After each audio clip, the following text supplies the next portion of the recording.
Que s'est-il passé vers la fin du mois de mai et au début du mois de juin dernier dans le village Ayiwidji, dans l'arrondissement d'Akofo-Djoulé, l'un des arrondissements de la commune de Dassa-Zoumé, dans le centre du pays? Une question qui a fait l'objet de débats entre les députés et le gouvernement à la faveur de la plénière de la semaine consacrée aux questions d'actualité avec débat adressées par le Parlement à l'exécutif.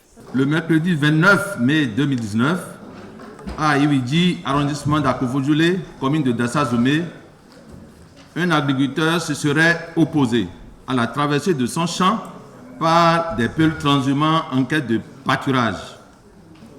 Il s'en est suivi une violente altercation qui a coûté plusieurs jours de coma à l'agriculteur et la mort à un des peuls transhumants. En représailles, le dimanche 2 juin 2019, aux environs de 19h, la population d'Ayiwidji a été victime d'une fusillade suivie d'incendies avec pour conséquence 4 morts, dont une fillette de moins de 3 ans, plusieurs blessés et une vingtaine de maisons saccagées et calcinées. En application aux dispositions de l'article 113 de notre Constitution et de l'article 110 du règlement intérieur de l'Assemblée nationale, j'invite le gouvernement à éclairer la représentation nationale sur les préoccupations ci-après. La version officielle des faits. Les actions menées par le gouvernement.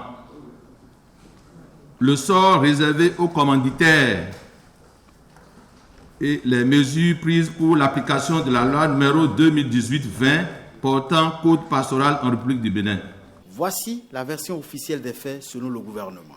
Le mercredi 29 mai 2019, le commissariat d'arrondissement de Sogloubo a été alerté d'un cas d'affrontement entre le cultivateur Goussi Alexandre, dont le champ a été saccagé par des bêtes du peul Abou Bakari Aléou.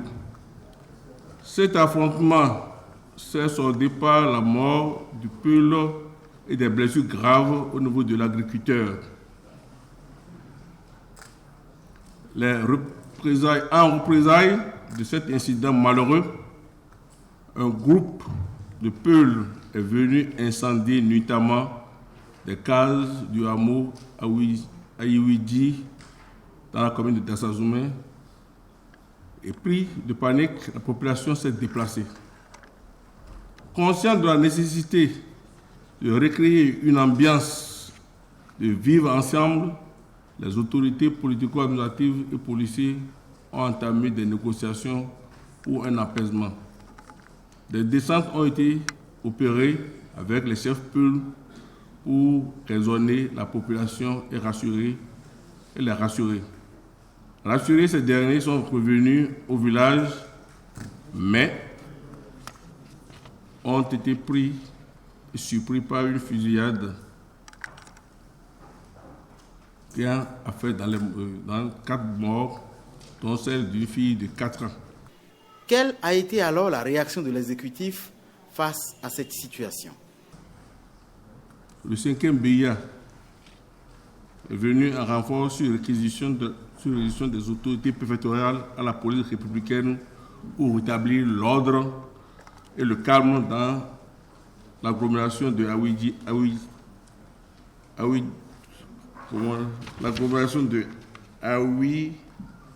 Ayiwidji.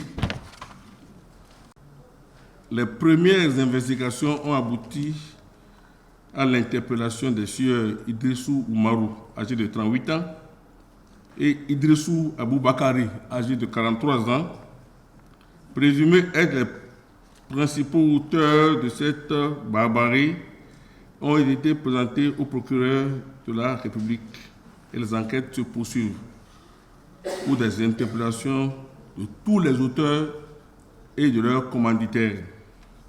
À l'origine de ce drame, une mauvaise négociation de l'occupation de l'espace entre agriculteurs et éleveurs peuls. Une occupation pourtant réglementée par la loi portant code pastoral en République du Bénin. Comment cette loi promulguée en avril 2019 est-elle appliquée, interroge le Parlement. Dès sa promulgation en avril 2019, le président de la République et le ministère de l'Agriculture et de l'Élevage et de la Pêche a initié courant mai et juin 2019 une mission de vulgarisation et d'appropriation de la loi par les cadres et agents de ces structures déconcentrées sur toute l'étendue du territoire national, direction départementale de l'agriculture et de l'élevage et les agences territoriales de développement agricole. Ces structures déconcentrées du MAEP ont été instruites à l'effet de poursuivre la communication autour de cette nouvelle loi auprès des différentes cibles dans leurs zones respectives d'intervention, avec l'appui de la direction de l'élevage. Dans ce sens, des émissions radio et télévision sont en cours et se poursuivent dans la mesure des moyens disponibles. Les sensibilisations sur le contenu de la loi portant code électoral en République du Bénin se poursuivent et un projet de sa traduction en anglais au profit des acteurs de l'élevage des pays voisins du Bénin est en cours. Des actions saluées par la représentation nationale. Où les gens pensent que tout Peul qui est un éleveur et qui a des bœufs est quelqu'un de violent, quelqu'un qui ne fait que se transformer en un adversaire des agriculteurs. Non. Des milliers de Peuls transhumants ont quitté le Nigeria pour venir passer d'autres séjours encore sur notre territoire. Ils sont là. D'autres ont continué pour aller au Togo. Et c'est ceux-là qui craignent notamment les dégâts. Lourdement armés avec des AKM, personne ne les affronter. C'est eux qui passent au vu au sous de tout le monde et ils estiment qu'ils ont déjà payé leur droit de passage en complicité avec une mafia qui est bien organisée, qui est tapie dans des mairies, tapie dans des départements et à des milieux insoupçonnés. Et ça continue. C'est le lieu de remercier le gouvernement de Patrice Talon qui, depuis 3 ans, a commencé quelque chose. C'est pourquoi a commencé beaucoup de choses. C'est pourquoi on a constaté la diminution de ces affrontements. La diminution, il n'y a plus assez de morts d'hommes. Sinon, à des périodes de transhumance, nous comptons des dizaines de morts. Ce n'est pas tout que la presse montre.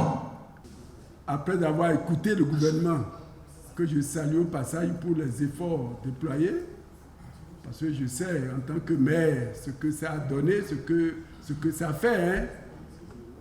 La mobilisation donc des militaires, des gendarmes, des policiers, à ces occasions-là, leur souffrance sur le terrain, j'ai fait le déplacement pour aller les voir dans les conditions où ils vivent. Je crois qu'il faudrait vraiment les féliciter. Mais il faudrait qu'on aille loin, très loin, pour asseoir dans notre pays un élevage extensif. L'élevage reste une activité pourvoyeuse de devises pour les communes du pays et encadrer davantage cette activité pour une cohabitation pacifique éleveurs et agriculteurs devrait être bénéfique, pensent les députés.